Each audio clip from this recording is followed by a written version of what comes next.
Salam alaikum. Mitven Shmirat HaEinaiyim chung thudol bol liu hin tin tu ahim. Apoi mo the in ade dia mi te dinga yong apoi mo the azeng in ahin chi mi tam petan nek lek bol jing ke tau thil hin tin. Ipiham te la thu pa hi ga ai masal leo hen. Khalkha dung zui te a hi pasal khat nin aziti ron meidang khat kiti bo pho aza amona kiti le ata asa mong avet ding phal hilo chu. Hi che thang pia tu lai dia modern khanga hi kitingal le mi tam pita modern ideology has ka fa modern thet na nei wintin cha kuna thil tam pita to na sei tam pita su apal ke lo jiu hintin ai pi chong chu tale zentel ho adi dia zentel ho jius te ho yong chu ta thang pia hi gam ta win pham tel na mei ho hi chinyut lo a ki van ngen sang ta chun thoi ivet wa kuna khas specialom itora simyo sia thil phalo na chi thei thil phalo ta tam pita sei hung ma hintin thoi o si chun chu do chu ivet di hintin to ai Nisiwa aku na kiven do na lampi chu mitven ding hong hen ten Shmirat HaEinaiyim leise chunga tora adinga sikhan rokhin sai dola ki da ompen anem pen chonse na hi pham te ale zera le tala ta khe chu pham te ale chu mi khat chun abotui che do ta chun na pau ngain ki sai le ai khat amuchi a che do ta mi min pasalin na le echi muchi pa chun khat che muchi hong ki tha do drop khat hin sel adim sen nei cha sel ho khat che ho chun naw sen khat pin sa na ding tha anei kin cha ei lanangin suna ga tha do kha hi ale abon kya na tha to ki bang chen cha midang na ga tha yong lo pi chun nang ma chat na ki tha to hong ki bang chat kin na rai chun a cho ti zan ma min tin hi chi a ku na ki ven do an thei lam pi cho dang hi lo ba mit vending chu hong hi chun Zung jang tu dola hi direct pe khude kha ki le khabuin mit swat lo ta ase 35 tan IPS unam ta mi atam zo hin hi chi mit vending no me chi na ki van lo vet loading adu ada ti ho hi cho chung tu dol ho hi APS e wam ta atam zo hin e chai chadik ho ading bo chu chadikim ho kharedim ho ading bo ke ho ading hi poi modern ho de den PS ke to ke ho angai lo dai dia om ji ti ha sei wo chu khas pe shalom lo pi chu mit vending ke ti hi direct pe khude kha in PS am ta le iti da bang sei ho chu athu na la api lo heling hi eti chu sefer khasidim in chapter 9 up ti sem ta le ita he ta chu phiam ta znut ya gul mi hem khat chun he cho thil thum bo sang a thina ki than zo ding hi eti he sai phai ta le gilui a gayo jon sang hoi ani na cha boda jaga bilim sim thu ho thum na chu khod da mi thisan so chira chu gilui a rayo thiba he ta chu chung prasad pin khasa yang chu imu do chu giloi arayot akuna hung khi wa kuna nat pur hung langa pin khas pen lazar ko in ptia bolam tia le chem khateng gola atot li pha na chu ja kuna bo chu nat na chu hung phate chun ai pi chu ta jeng jong le hi chi chung chang tu la sefer khasidim in ptia bolam tia hi chi zon nom lung thima kuna ki ven do anding lam pi hi mit sim ti lo dang poi ti chun mit sim ti lo adang sanga ha joding dang poi ti chun devre sem elin khayes parasal khayes ra chung chang tu dola pti asem ti ale thin thon na lampang izot diu lampi cho hoya kuna ki panam ti ale vet loading ho chu vet loading he ti vet dinga phalo ho chu ivet da kuna cha kuna wo chu thin thon na ki pat na lampi he ti chun to a pti se ai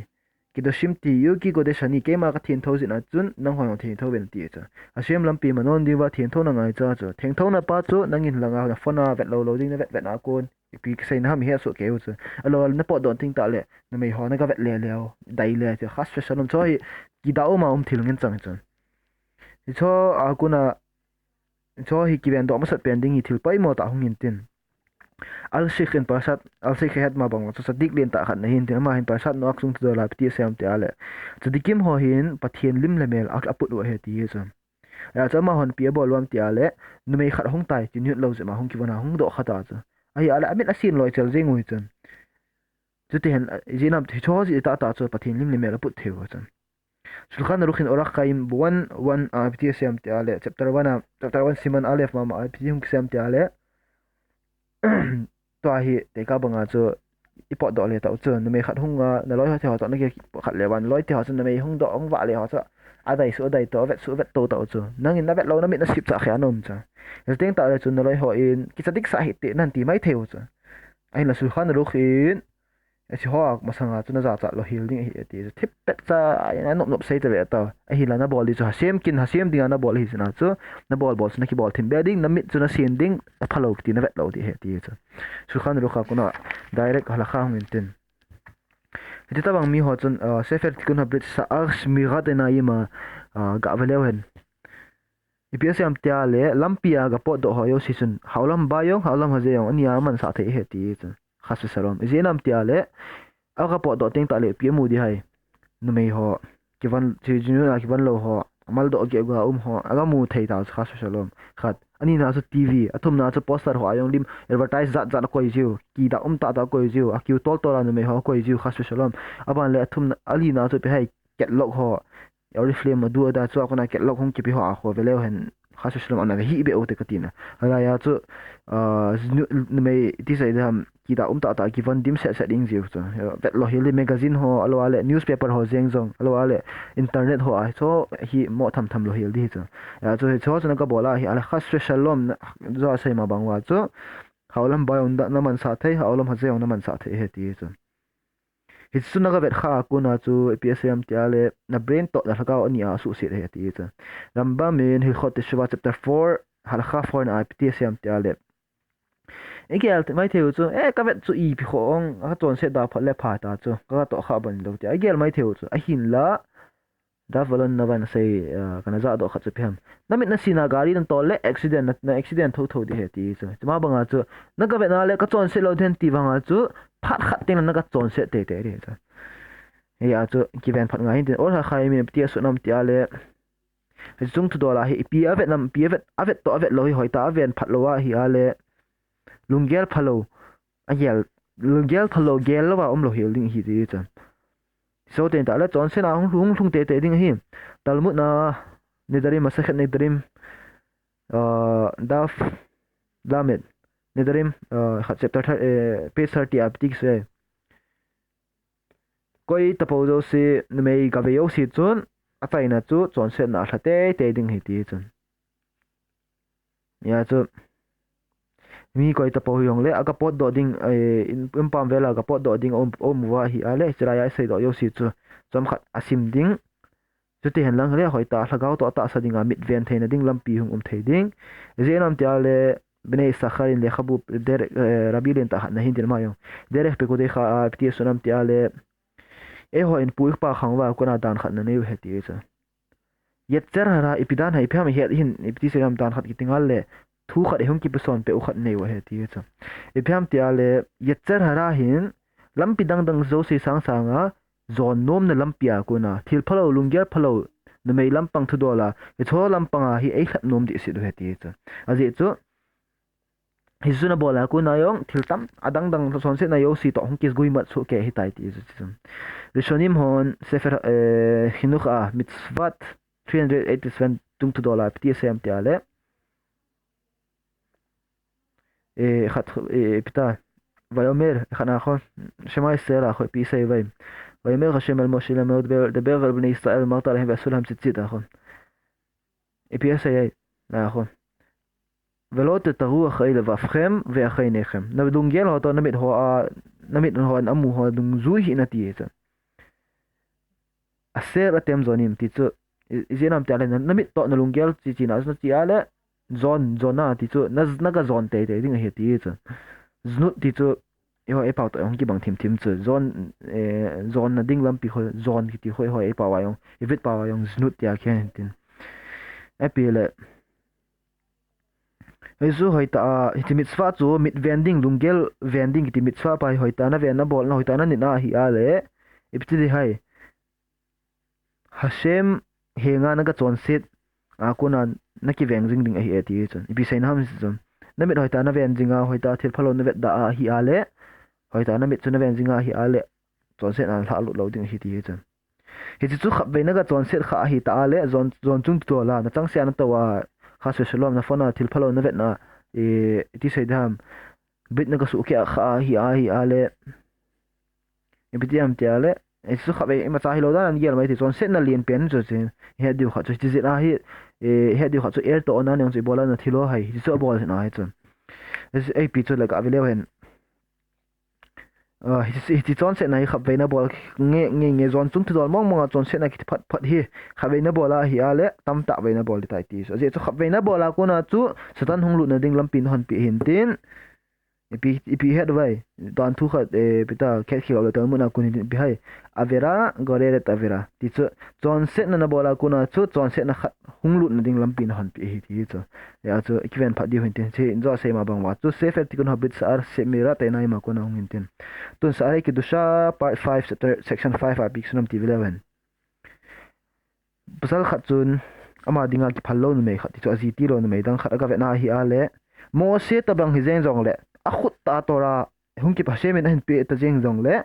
ge hin ma ko na ki hoi do lo ni hi ti chan a chai na le ibidinga ham te ale a chai na le zon chung chang thudol la hung chon se te di hi ti chan ale choi su avet na ko na chu thilama dinga phallo ni ho ka vet le a ko na chu asunga chu ye char ra hung khang de ta hung lien che ta cha a chai na le chon se na lin pe ni phai chon se na lin pen ju se ma bang wa chu abo tu ye che do ding cha he cha chu hung khalu te ding hi ti chan tun sare su sare ke du sa ko na hin tin tun khokle Israel het tam zon het diwin tin khokle Israel pem te ale ni se la sim dinga zo hara ko na chule le khabu dang dang khuna su to abai thi hon asu to le hin tin so ai pila ai so tik sunom te ale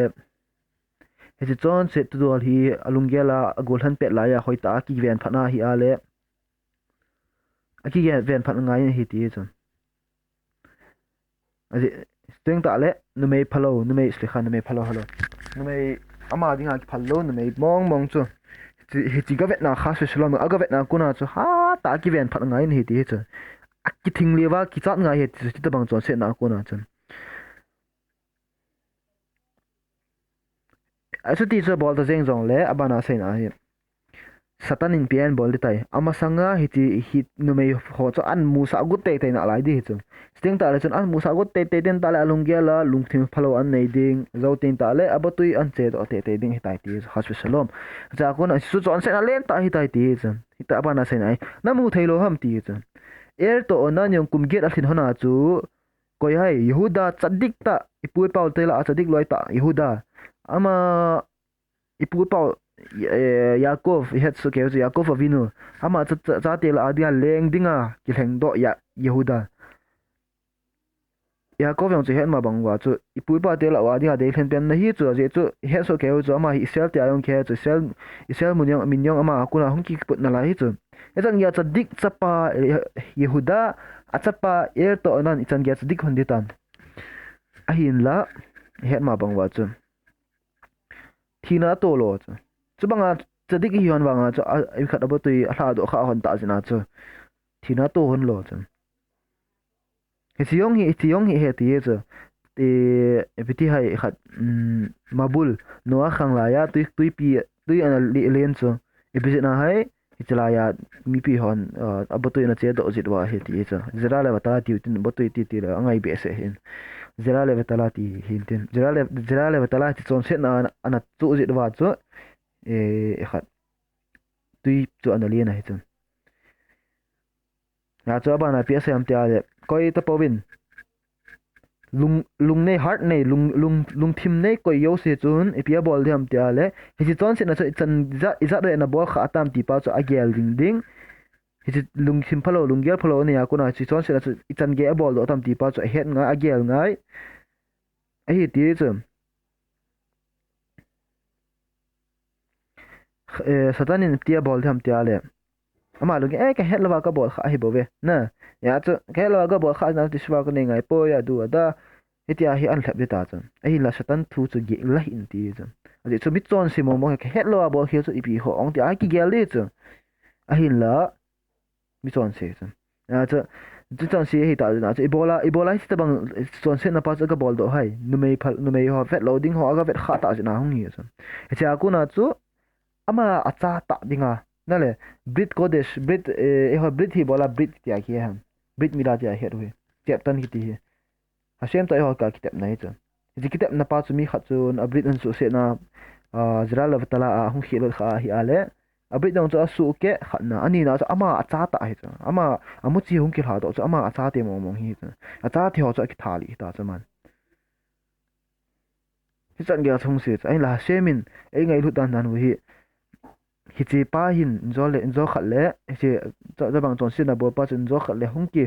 si te in tin ngai dam hin thum te in te ti a anga gì chứ anga gì chứ na chu imacha elo apet pe na elo gì lo chu ya chu pa chu het vai ho na bol khata wa hong le khas shalom te shvai bol wa mi khilo ngai kaw wa hashem ko mangai dang thum ngai chu tu sefer khasidima chapter 117 a big sem ti pas ga avle hen tun mi khat chu hung ta chu pasal khat hung ta chu alampia chu me hoita khat alampia no me ta hoita khat nom ta chu anu me nu hoina chu avet ta chu alungela chu ipiti ong ga se alima ka to kha du da bon hiro ti ai ki gelo ding hi ti chu ama ni mata yong gelo mai te ka ga mo vet mai mai hi bo vet ya ong gel mai te chu a hin la I had you khat chu ecclesiastes ko helet le khabu a bung som ni chang som li aptik sunam ti ale pathinin imyo si a ki khel go yo siam bons ke ya asung thua tan te te ding hi ti chu ya chu khat pa chun het lo ga tu kha ti jeng jong le a vet na kuna hoina ki muwa kuna chu ja kuna nop sa na ki kai lut na kuna chu chon set na a thalut chun ya chu epia bol di ham tia le alungia la hi numei khat amasanga hello a numei mel hoita kharam phem hoita khat chu amasanga no kha banga hi ale alungia la hi assa semen ei got kin ta hi o tia hi agyang ai chun aje chu namasanga ahung pas na vet teng ta len chon set na epti sai dham punishment nang ki got na dana na kila ngai chu je chu na vet teng ta le na chon set kha te ta kha shulam ya chu ahung ma o mel assa semen ei got ki ta hi o tia alungia la na ngai chu it is na ne teng ta le pon hung ki ve ando the chu ahin la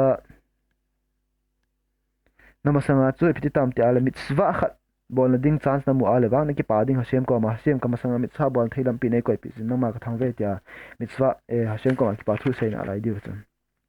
tu sefer khasdim ma chapter 193 apti sem ti ka vele hen gemara in apti sem tia le mitsa khat na kuna chu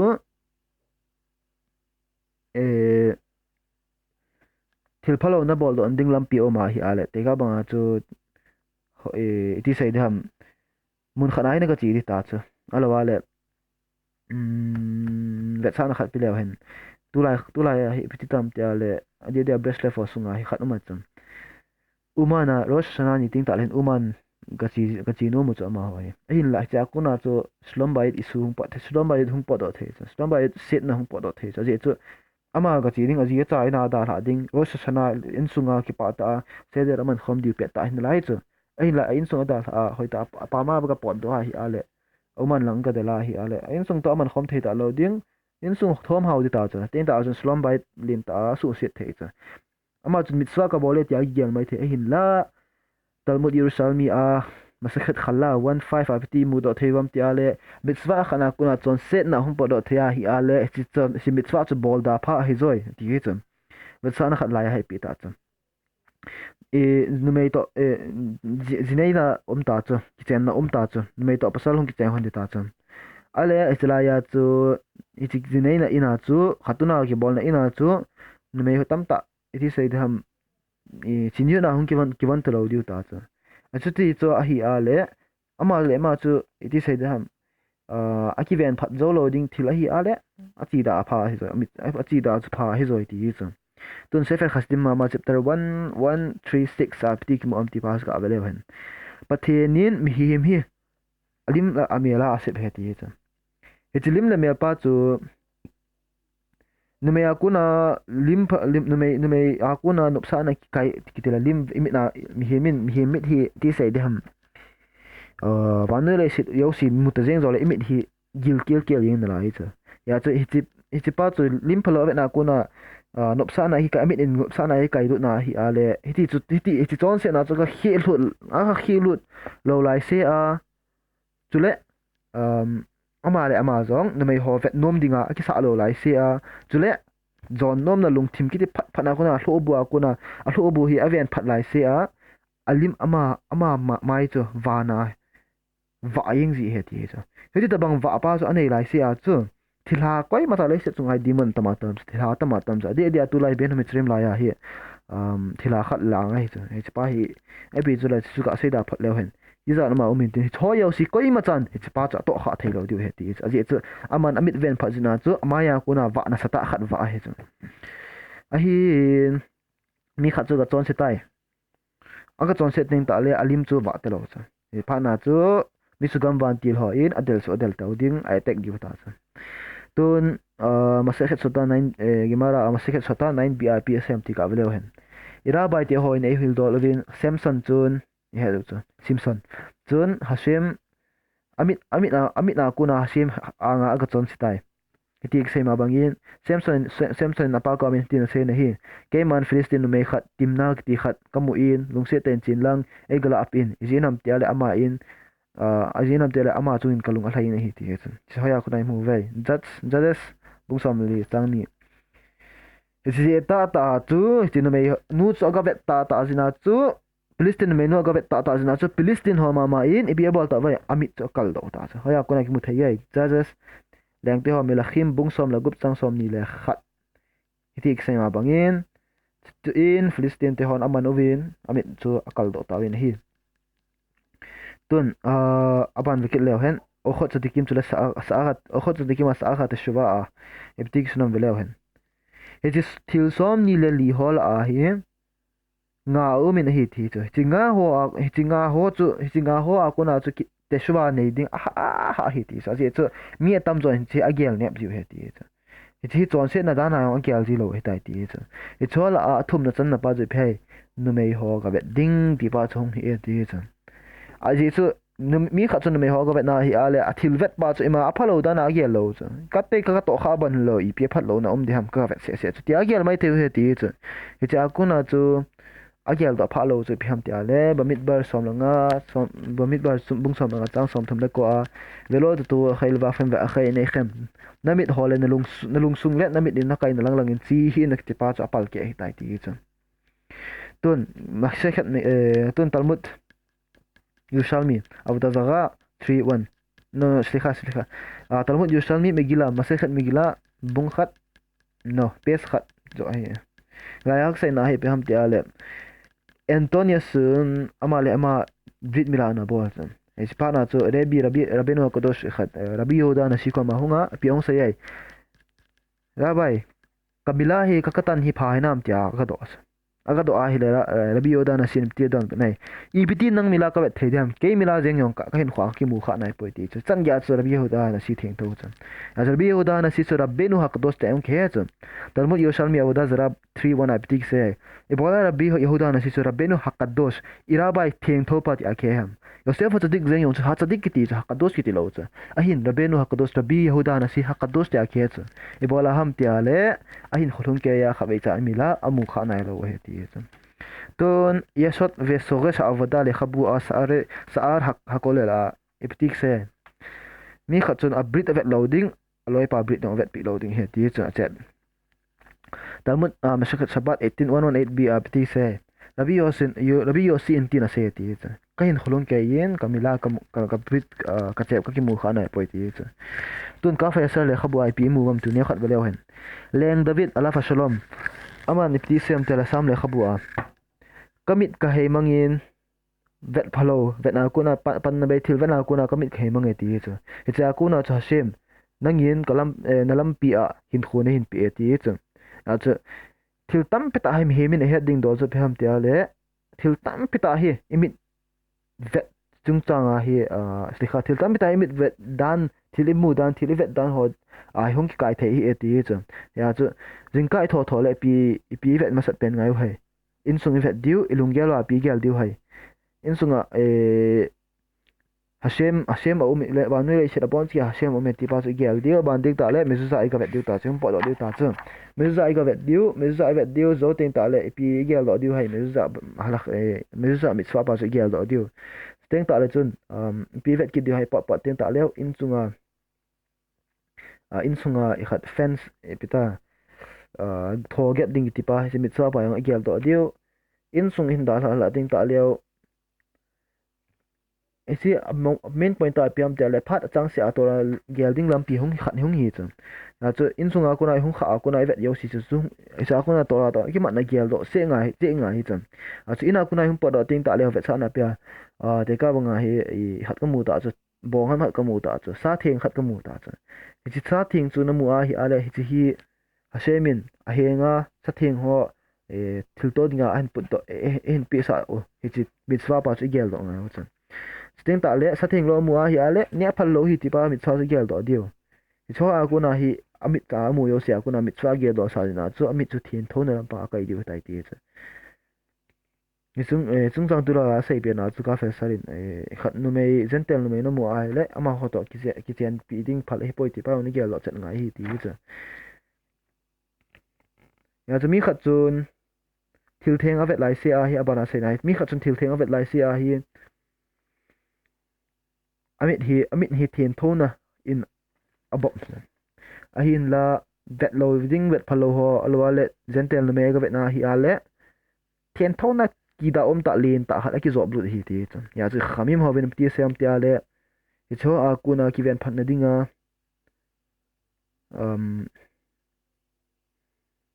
vet lo hil ding cho na vet na kuna chon set na thla lu the hi na chu cho a kuna ki ven phat ding wa tho ai get yo khamim hon ya chu leng da ven ti na se ye cho yo si na chu leng da ven ti na se na hi ke man commit hi ipia ko serve ti chu pan na be ya kuna ka veng do jingin chule ezi achun nangman shem na hinga na lampi a hin khone pen ti chun ichi pan na be ti pau chu ivit pawa saf ti a khe chun ichi hin numerical value agematria zathum le sagi po do the chu shin chu zathum ya vav to 6 ya alef to 1 ya gobla 307 chun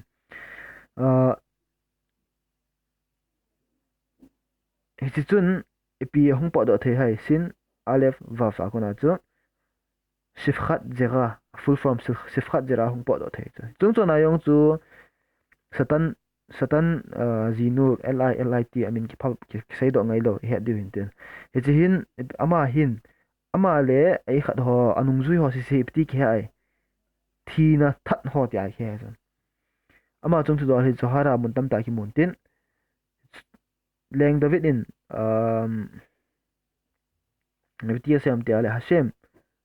lungset te en lampi hin na lampi a dangma nang hin na lampi a nei puin ti pa cha he hin na lampi a nei puin ti na hin tin hin thi na lampi se na hi poi ti sa ti chu pi se na hai abana ve di hin te hebrew a anja se ma bangwa cha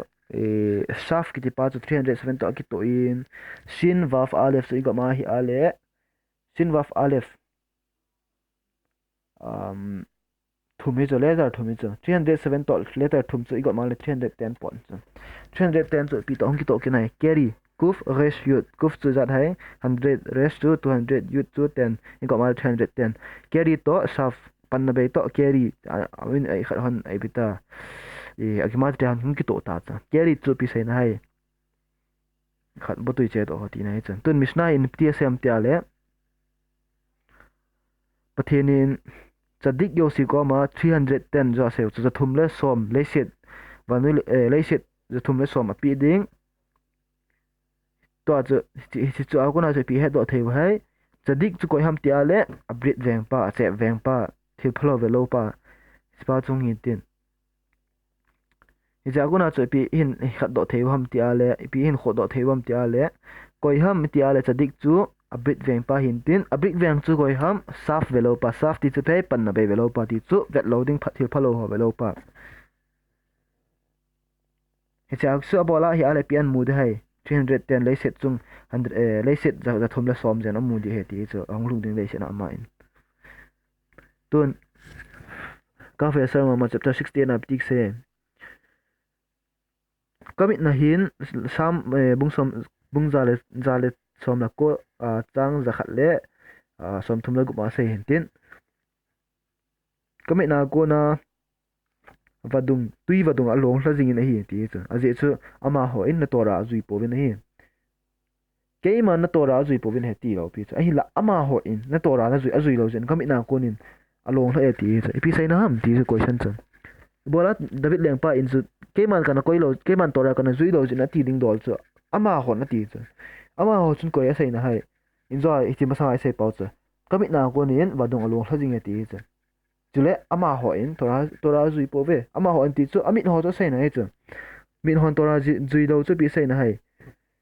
imi ni thil phalo ave na ko na chu mit silo mit amit hli alon pi ding heti ati he chun mit nin pi an vet je tai thil phalo ave na kuna son set na yo sim po do hi in cha kuna chu e anja se ma bang wa jera le tala chu ka hilu ding he tai ti chun hi chi hi ipti hin se pat thai hai ka ding ha sem ka ma ka ding ngai dam thum ding ji nam ti ale e diu khat chu ba hybrid e ho e ni zera hi imuchiu he pasal dia muchi akang i khat wa i ta sa wa umpa he chi pa hi chi muchi kang pa hi tingal le na me sunga ki thalu ji pa hi chi pa hi hoya ku dang ki panam tel hlo ba hong ki pan sa hlo ba ku na hong ki pan hin tin mi hliang hoya ku dang ki pan do hai hlo ba ku na hong ki pan sa ya chu ipti mi hli zo ipti lon sa di hai chadi khat thi ting ta le ha ka ding khat na ani na chu be na mig das tung chang thudol ka nga akha ka chun ase phat thei chu be mig das tung thudol ka chun pi sai na hai tikun khat chot chan khanga tikun khat chot am ve tai ho sidura ang khove le hen episode chu ga da ta phat ki tau tin se fet tikun update na tik se hin na thing phung chu koi ho in koi ha ading ham itia le mit amit veng ho ading a bo hi ti chun hin na thing phung hi if it power pitik se h ha khaim h khu letter ga bele hen alef chade I slikha ayin chade ayin ti chu mit chade ti chu chadik mit chadik ho adinga bo hi ti chu ya chu ya kuna chu pi hin gel lo thei vai ayin chun mi kha chun mit hoita avena hi ale hin na thing phung chu alo lo thei hi ti chu tun aban zohar le khabwa sur ha fikir le hen ya stikha nai poi le khe bali hu le khabwa pti sem ti ala ya ter ra in mi pa ko ma chu tian sei ta cha na thil bol chu na me na vet chu i ma cha kho nam lo pi chu aje chu na lung gela chu na me nu chu hoi na vet a hi poye koi a hi ham koi chu ga ai tai mo ga vet chu ka her kha to le kya na lung gela na gel ji na bo chu na lung gela na gel hi bo ve an me nu chu koi mo mong ha ka vet de he ti an gel hi poi ti a hi satan nan khat di he ti chu mi tam zo khi chu nu me khat ga po da vet na le an me nu na vet num lo pi chu la koi a hi ti o ti an ga ki vet num satan hin chu koi ma dang ni lo pi chu hi ti na vet sa chu ya chu mi he men pi a bol tham ti a le mi hat pan Samson banga mi hat pen pa hita jeng jong le alo ale David leng pa banga mi chadik pen pa jeng jong le alo le Solomon leng pa banga mi ching pen pa jeng jong le hoyo sama hoyo si abon wan nu me ya hiu hi ti cha ya tim di khat cha ya chu given phat na dinga tho ha ta get ngai ti chu khamim han sung chu chang zo la ti sa nai numei ko ma na numei na zot lu sang in hum pi zon lu zo zon apha zoi ti chan steng ta chan pe gel di hai numei nu chu chon set na bo na dim set le hin akamyong thisan ngen hin hisi tabang numei nu chu aga vejing chu ko itabang hai ama le ama dinga milim sim thu akisip tabang cha hi ti chu cha kuna chu asunga bo na thagao chu alu sa hi tai ti chu khamim hoin ti sei be am tia le koi prapo chun amit hoita a numei phalo vetna kuna numei vet loading numei vetna kuna amit veng dok koi tapo chun sakhina amu ding hi ti chun sakhina amu na dinga lampi ama dia hong khon pi ding hi ti chu